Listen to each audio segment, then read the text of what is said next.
راجہ ناصر عباس صاحب، میرے بھائی جناب صاحبزادہ حامد رضا صاحب، یہاں پہ بیٹھے ہوئے ہمارے ساتھی چیئرمین صاحب، رؤوف صاحب، سارے ساتھیوں کو السلام علیکم۔ تفصیلاً چیئرمین پاکستان تحریک انصاف جناب بیرسٹر علی گور خان صاحب نے تفصیلاً آپ سے بات کر لی ہے۔ میں مختصر 2-3 ایسپیکٹس پہ بات کروں گا اور مجھ سے بعد پھر علامہ صاحب بات کریں گے اور حامد رضا صاحب آپ سے مخاطب ہوں گے۔ خواتین و حضرات، ہم لوگ پاکستان میں کسی قسم کی فرقہ واریت یا اس طرح کی چیز نہیں چاہتے۔ ہم لوگ چاہتے ہیں یونٹی، کہ پوری قوم متحد ہو، بہتر طریقے سے چلے۔ اس کے ساتھ ساتھ آج جس طرح کے بیرسٹر گور علی خان صاحب نے یہاں پہ اعلان بھی کیا کہ پاکستان تحریک انصاف کے حمایت یافتہ امیدواران جو کہ کامیاب ہوئے ہیں قومی اسمبلی میں اور 4 صوبائی اسمبلیز میں، وہ انشاءاللہ تعالی سنی اتحاد کونسل میں شمولیت کریں گے۔ اور اس کی بنیادی وجہ یہ ہے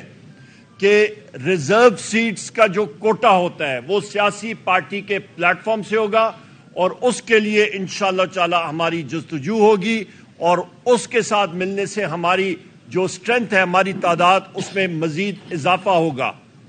یہاں پہ میں یہ بھی کہتا چلوں، جو کل بھی بات ہوئی تھی، پاکستان تحریک انصاف کی جو سٹرینتھ ہے قومی اسمبلی کے اندر وہ 180 ہے، اور جو کہ پرسوں راولپنڈی کے کمشنر چٹھا صاحب نے، لیاقت چٹھا صاحب نے ایک پورا پول جو ہے وہ یہاں کیا، سامنے لائے، اس کے سامنے پتہ لگا کہ کس طرح کی الیکشن سے پہلے پری پول ریگنگ ہوتی رہی ہے، الیکشن کے دن دھاندلی ہوتی رہی ہے، اور الیکشن کے بعد جس طرح کی ٹیکنیکل دھاندلا ہوتا رہا ہے وہ بھی وہ سامنے لائے۔ اور اس چیز کی کل ہم نے ڈیمانڈ بھی کی تھی کہ ہمارے امیدواران ان کو فل فور جو فارم 45 ہے وہ موجود ہیں، اس کی بنا پہ جو اصلی فارم 47 بننا چاہیے اور ان کو ریٹرنڈ کینڈیڈیٹ ڈکلیئر کرنا چاہیے کہ وہ قومی اسمبلی اور صوبائی اسمبلیز میں جا کے اپنی حلف برداری کر سکیں۔ اس کے ساتھ ساتھ ہم نے یہ بھی بات کہی تھی کہ ایم کیو ایم نے پاکستان تحریک انصاف کے مینڈیٹ پہ سندھ اور بالخصوص حیدرآباد اور کراچی پہ ڈاکہ ڈالا ہے، دھاندلا کیا ہے۔ پشاور کی 7-8 سیٹیں ہماری جو ہیں وہاں پہ ڈیپٹی کمشنر پشاور اور ان کے اہلکاران اور پولیس کے افسران وہ بھی ملوث ہیں اس دھاندلی میں۔ اسی طرح میریٹ ہوٹل میں ہمارے 80 سے زیادہ وہ ساتھی جن کو دھاندلی کے ذریعے ان کے فارم 47 تبدیل کیے گئے، انہوں نے اپنے شواہد سامنے رکھے، اس کو امیڈیٹ فل فور ریورس کرنا چاہیے اور ان کو ریٹرنڈ کینڈیڈیٹ ڈکلیئر کرنا چاہیے۔ آخری 2-4 پوائنٹس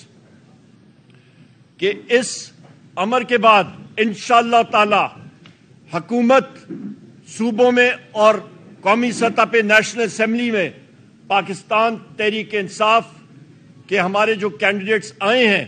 اور اس کے بعد وہ سنی اتحاد کونسل میں جائیں گے، ہماری ہی پارٹی انشاءاللہ تعالی حکومتیں بنائے گی، اور سب سے پہلا کام ہوگا کہ ہمارے دلوں پہ راج کرنے والے وزیر اعظم عمران خان صاحب، بشرا بی بی کی رہائی، اس کے ساتھ ساتھ شاہ محمود قریشی صاحب، چودھری پرویز الہی صاحب، ہماری خواتین جو اس وقت پابند سلاسل ہیں، ہماری سینئر خواتین ممبران، ان کی فوراً پابند سلاسل سے رہائی، اور ہمارے جو مرد حضرات ہیں، سینئر لیڈرشپ ہیں جو پابند سلاسل ہیں، ان کی رہائی، اور سب سے اہم ہمارے سروں کے تاج، ہمارے وہ ورکرز جنہوں نے عمران خان صاحب اور پاکستان تحریک انصاف کے نظریے کے اوپر حقیقی آزادی کے لیے قربانیاں دیں اور جن پہ FIRs ہیں اور وہ پابند سلاسل ہیں ان کی فلف اور رہائی، اس کے لیے ہمارا یہ ہدف ہوگا، اس پہ ہم لوگ کام کریں انشاءاللہ تعالی۔